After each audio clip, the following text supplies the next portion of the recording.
la costa de Chile es una costa de lo que llamamos surgencia costera o afloramiento de aguas costeras.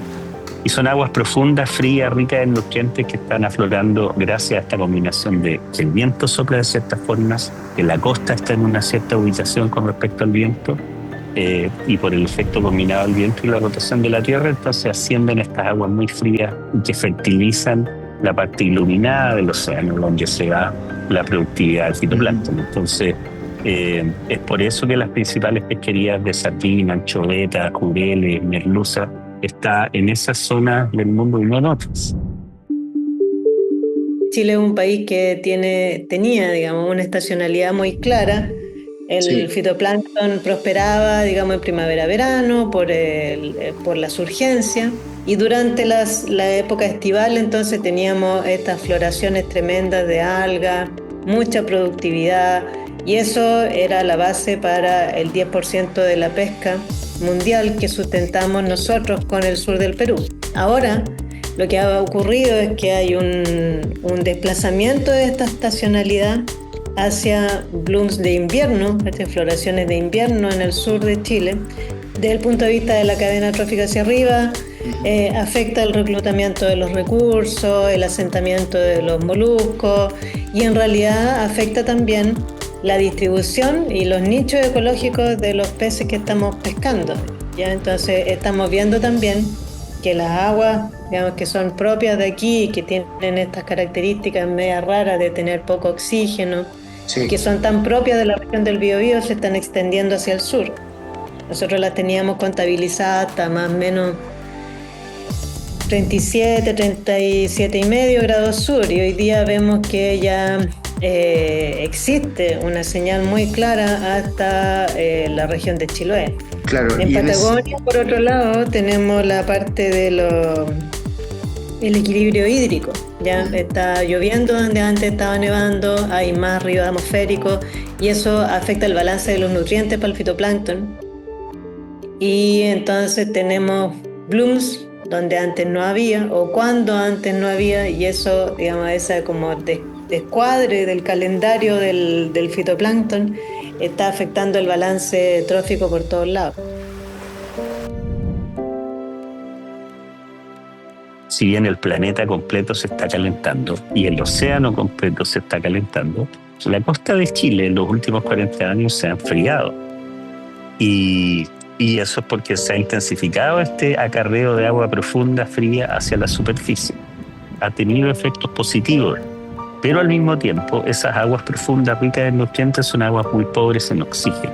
Se ha hecho más prevalente esta condición de escasez de oxígeno disuelto en el agua, y eso le genera muchos problemas a muchas especies. Este ascenso más intenso, ¿cierto?, o más recurrente de agua con bajo oxígeno ha hecho que algo que venía pasando, ¿cierto? Estas regiones del océano tienen ciertos periodos en que el agua es pobre en oxígeno desde hace miles de años. Por lo tanto, las especies tienen adaptaciones, ¿cierto?, y ciertos comportamientos, ciertas migraciones que están sintonizados con cómo eso viene ocurriendo hace cientos de miles de años, si tú quieres. Pero como en un periodo muy breve, en términos de la evolución, esto se ha hecho más prevalente, más intenso.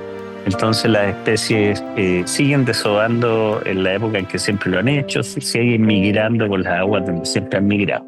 Y entonces se encuentran con estas murallas de repente de agua en la que no pueden respirar. Lo que hemos podido mostrar es que es súper heterogéneo este régimen de hipoxia costera. O sea, tú tienes una bahía donde en un extremo puede ser extremadamente severo en términos de escasez de oxígeno, y en el otro extremo de la bahía puede no estar pasando mucho. Lo que nos queda es aprender lo más posible sobre la dinámica de estos fenómenos para poder adaptarnos. Y la hipoxia es una faceta de la intensificación de la surgencia, que es lo que está, el proceso oceanográfico que hay detrás. Y que así como yo hablo de hipoxia, hay colegas que estudian cómo, además de ser pobre en oxígeno, esta agua tiene muy bajo pH, ponte tú. Y eso también tiene otros efectos negativos sobre algunas especies, sobre todo las que producen estructuras calcáreas. Por ejemplo, uno de los que más hemos mirado es el tema de la circulación y el recambio del agua de los fiordos. Un fiordo que tiene una lenta circulación, que el agua no se recambia con tanta frecuencia, tiende a tener zonas más con menos oxígeno, tiende a acumular más nutrientes y tienden a ser zonas que facilitan más la presencia de ciertas enfermedades. Por ejemplo, cuando vamos conociendo más las condiciones oceanográficas de estos ecosistemas, nos damos cuenta obviamente que hay fiordos y hay sectores que son más aptos para producir salmones en forma intensiva y otros que no. Otros que no, simplemente porque tienen peor circulación, porque ya tienen condiciones de hipoxia en el fondo, etc. Entonces, esos son los factores de sensibilidad. Y algunos los podemos modificar, nosotros podemos mejorar la producción, mejorar la gestión de la producción, pero no podemos cambiar la circulación del agua ni podemos cambiar las condiciones de oxígeno del fondo. Y si bien podemos mejorar la condición de oxígeno en torno a los peces, pero este ecosistema está, digamos, a veces circula en forma interna y se pueden producir, por ejemplo, fenómenos de bajas de oxígeno muy, muy violentos. A mí como climatólogo y particularmente como un investigador de las ciencias atmosféricas, siempre me causa mucha sorpresa y mucha admiración el hecho de que, a diferencia de la atmósfera, que podemos observarla cotidianamente y que vemos sus cambios dinámicos, el océano nosotros lo observamos particularmente a través de lo que sucede en su superficie. Es un medio que es mucho más vasto, responde a tantos procesos que no somos capaces de vislumbrar a simple vista, ¿verdad? Que los esfuerzos de monitoreo tienen que redoblarse, incluso respecto a los esfuerzos que tenemos para monitorear la atmósfera. Necesitamos monitorear para poder conocer, necesitamos generar observaciones para poder entender mejor qué es lo que está sucediendo en el océano. Es un desafío para la ciencia, tenemos entonces una tarea ardua que realizar en Chile y muy costosa y que involucra a muchos actores. Una ventaja que tenemos en Chile, si uno piensa y lo trata de comparar con el resto del mundo, es que tenemos bastante información, sobre todo en el caso de la salmonicultura, comparativamente nuevamente con otras especies y sistemas productivos acuícolas en el mundo, es de los sistemas que tiene más información, porque es un commodity, es una especie de alto valor.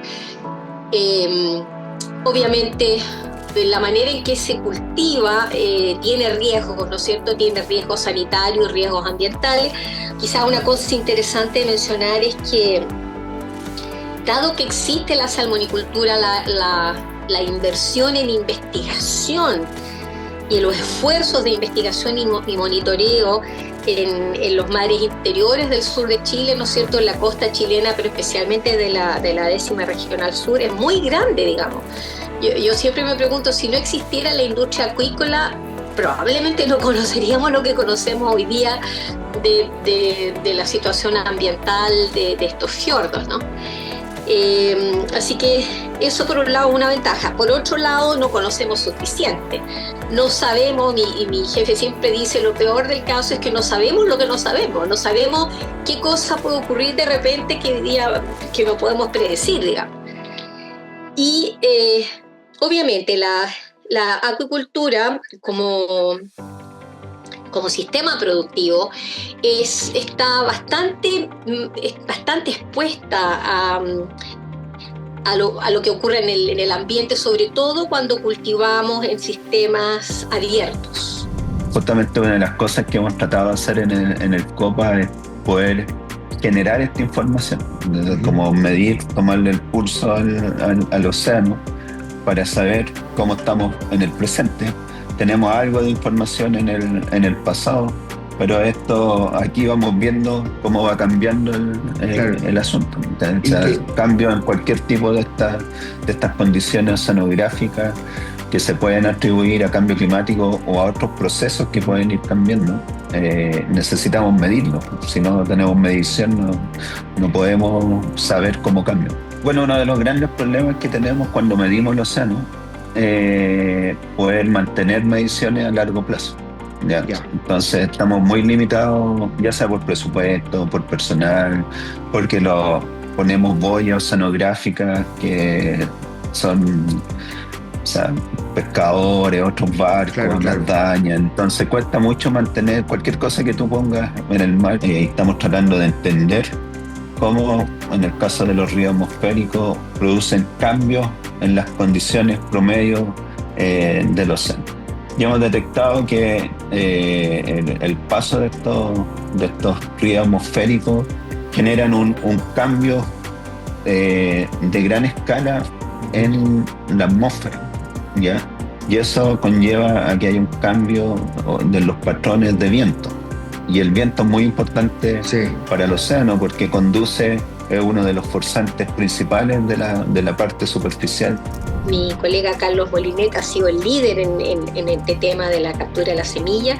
Él es el que hace gran parte de la investigación y mi colega Jorge León está trabajando para entender el efecto cambio climático en el comportamiento de los ríos, y eso nos ha ido permitiendo entender de qué manera las lluvias se relacionan con la producción de semilla, porque cuando se reduce la entrada de agua dulce, el agua se vuelve más salina, a los mejillones, los bancos de mejillones les va más mal, digamos, porque hay al menos 2 especies competidoras, que son la cholga y el choro zapato, que son mucho más efectivos en usar el espacio, los bancos, digamos, el espacio donde el sustrato, en condiciones de mayor salinidad.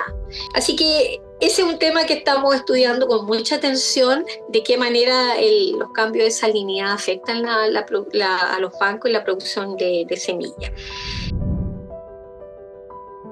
Nosotros somos uno de los 10 países más vulnerables porque en el fondo pagamos el noviciado de los países del hemisferio norte por las emisiones y eso ya está más o menos calculado. Pero sin embargo, Chile también tiene mucha responsabilidad por el manejo que ha hecho de primero sus recursos naturales, sus materias primas y su borde costero.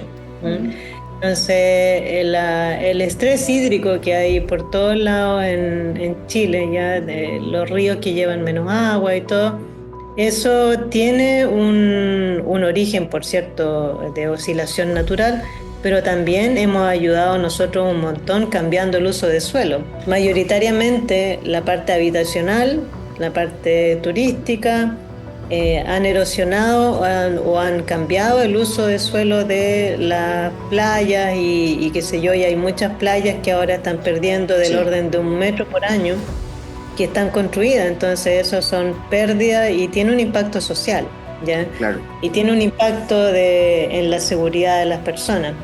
Entonces yo diría que nosotros hemos contribuido un montón, primero con una mala planificación ya del uso de suelo, y segundo con nuestras propias emisiones. Y Chile está lejos de la carbono neutralidad. Las llamadas zonas de sacrificio, ¿verdad? Que son lugares que han estado expuestos a una presión social, industrial, muy fuerte durante décadas, ¿verdad? Y que han tenido entonces también un impacto mucho mayor que otras zonas allí. Yo creo que en los últimos años se ha ido tomando conciencia de la importancia, ¿verdad?, de generar medidas de remediación en esos lugares y de otorgar también alternativas a la población que vive en esos lugares, de una transición justa, ¿verdad?, en el contexto de adaptación al cambio climático.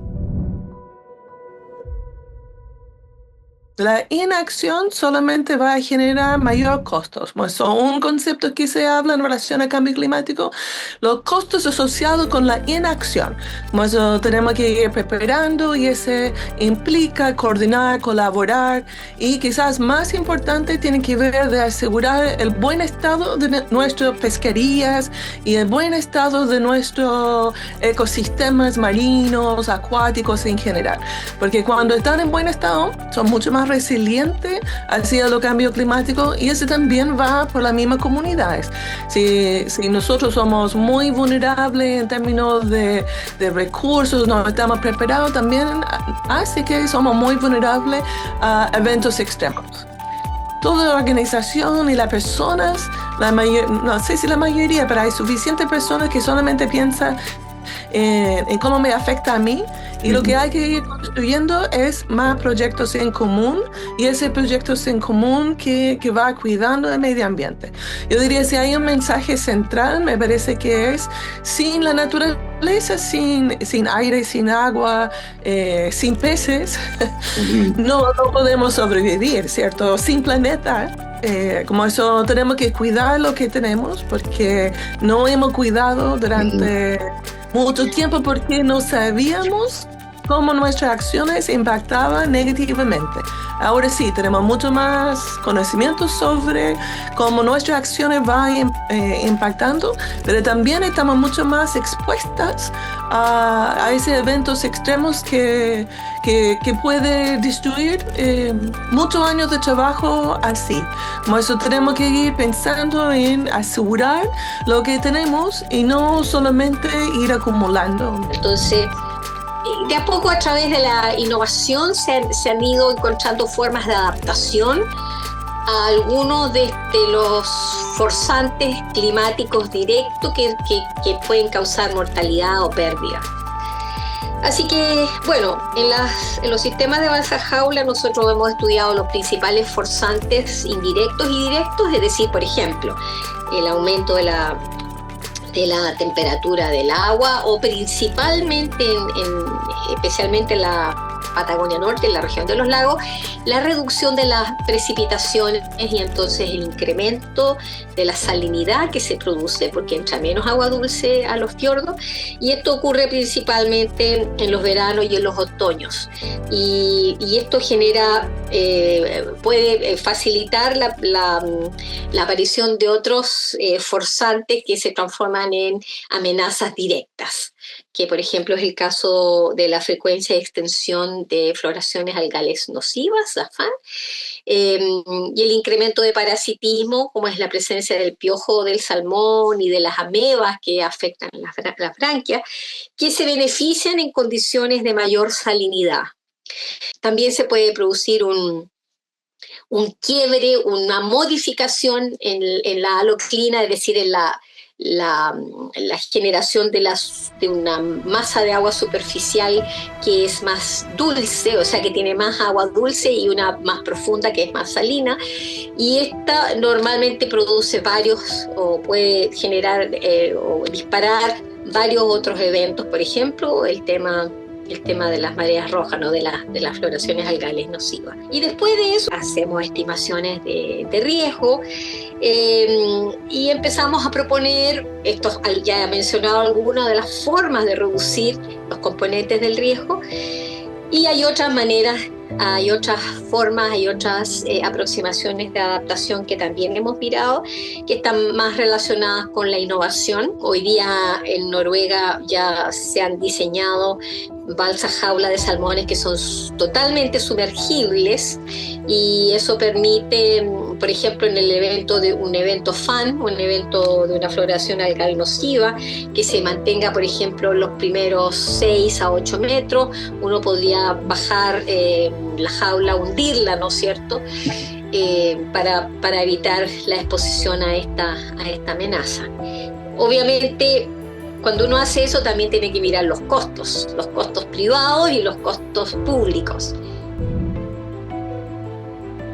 Yo creo que en mi ámbito de conocimiento, lo que yo veo es abrirse lo antes posible a que ya las comunidades costeras que toda la vida han vivido de extraer tal y cual recurso, de hacer tal y cual actividad, tienen que pensar en que hay que ir pensando en modificar tu sistema de vida para adaptarte a las condiciones. Me refiero a pasar de extraer marisco a hacer algún tipo de cultivo, me refiero a dejar de pensar en el loco y pensar a lo mejor en un alga, me refiero a ese tipo, de definir mejor las aptitudes de cada pedazo de la costa. A mí me ha tocado de muy cerca porque estoy en el Consejo Asesor de Cambio Climático y hemos estado siguiendo, o sea, revisando los planes sectoriales de adaptación y mitigación de todo, así de ciudades, energía, minería, zona costera, pesca y acuicultura, diversidad, todo.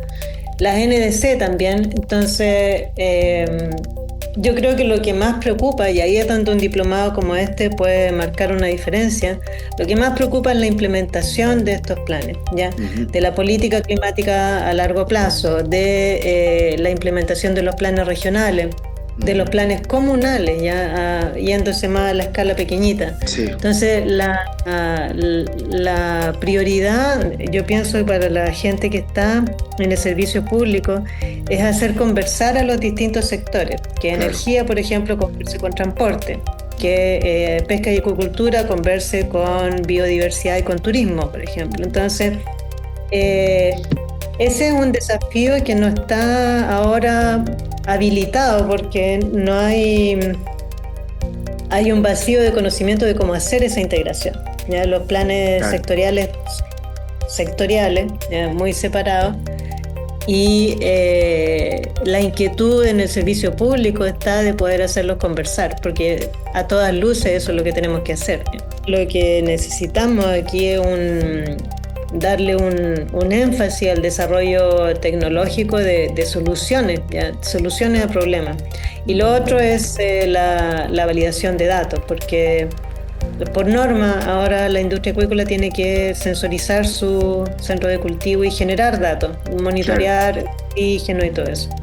Pero la calidad de los datos, dónde están los datos, dónde van los datos, eso debería estar centralizado en algún organismo, ¿ya? Que pudiera decir, oye, mira, hay una lucecita roja que se prendió aquí, miremos esa data, y tomar decisiones a nivel, por ejemplo, de fiordo completo, ¿ya? O sea, el enfoque integrativo no es solamente algo que se le haya ocurrido a los científicos porque es chori, digamos, ¿ya?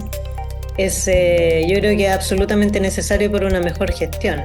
Y la industria acuícola está consciente de eso, yo pienso, pero toman medidas, igual que los planes sectoriales, parcializadas, medidas, digamos, referentes a la medicina, ¿ya? Alimentación, monitoreo. Entonces, también hay una integración que hacer y hay un cambio, yo creo, de switch en las políticas públicas, integrando al centro de cultivo como parte del ecosistema y haciéndolo, digamos, con los beneficios y responsabilidades que eso conlleva, digamos, hacerlo garante de la salud del ecosistema donde está puesto. Entonces, ya no es una historia que uno vaya a contar y con un ejercicio de confianza de por medio, digamos. Es una evidencia. Sí, sí. Entonces, pero también lo que esperan de nosotros es diferente, ¿ya? No necesitan que nosotros les expliquemos lo que está pasando, necesitan soluciones o un plan, ¿ya? Algo que suene estructurado como para decir, mira, esto es lo que va a ocurrir, y nosotros por eso estamos trabajando fuerte en predicción. Otros factores que son relacionados con la producción, que hacen más susceptible al sistema, es el mal manejo productivo. O sea, por ejemplo, el hecho de que tengamos densidades muy altas, o que la gestión del sistema productivo haya facilitado la presencia de enfermedades, que los peces estén más estresados, por ejemplo, entonces son más susceptibles al parasitismo, son más susceptibles a las enfermedades, etc.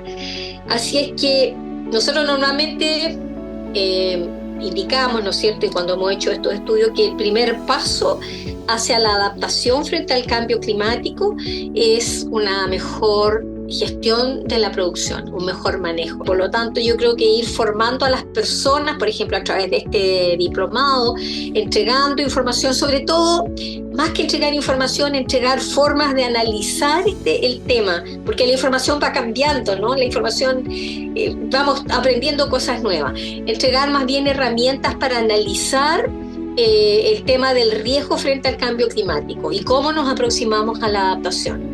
Entonces, creo que ese es un tremendo valor de un programa de diplomado, ¿no? Poder entregar herramientas, formas de mirar, formas de analizar y cómo recomendar para políticas públicas. Sí, yo te puedo decir, necesitamos tener más mediciones del océano para ir ajustando por más largo plazo, pero no podemos esperar 10 años más para sacar una conclusión.